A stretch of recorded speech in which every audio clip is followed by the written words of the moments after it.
Wanna get into Harvard University? Many colleges, including Harvard, are now stressing on kindness as a criterion for admission. May I ask you something? Why are you so emotional? Be strong, yeah?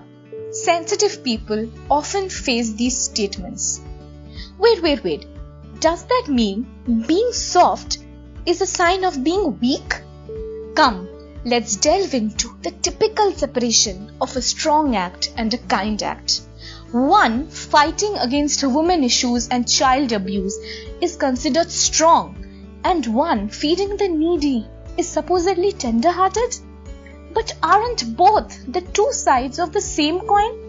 We revolt against a wrong only because we feel the pain of those who are being wronged. Simple acts of compassion like a kind word, celebrating someone's success, donating old clothing, sharing food, providing shelter to a stray dog, do not merely remain individual acts. It generates a similar lifestyle. For example, when we grow up watering plants, feeding animals, it blends into our consciousness and manifests further acts of compassion. A documentary by David Gass has been named beautifully.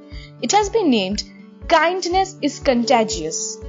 It tells us about the phenomenal discovery of scientists that kindness spreads like flu virus. We tend to imitate random acts of kindness we see others doing, as subconsciously they leave a deep impact on our mind. Studies show a single act of kindness in a day, a single act, can reduce our stress and anxiety. Endorphin is released, which cuts down pain.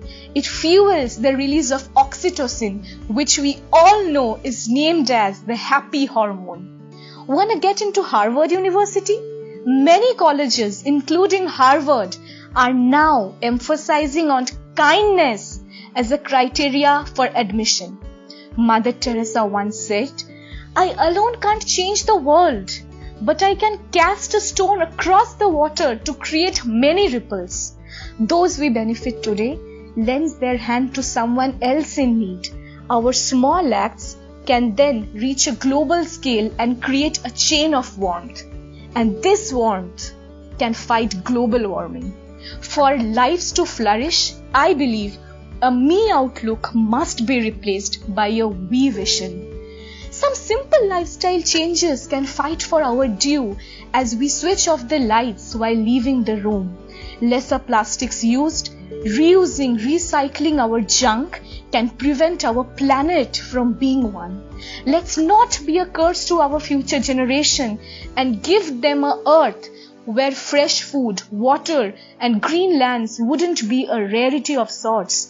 Let's also live for others and just not exist for ourselves.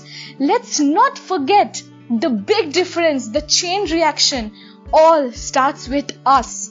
Come, let's hold hands and be strong enough to be kind to all.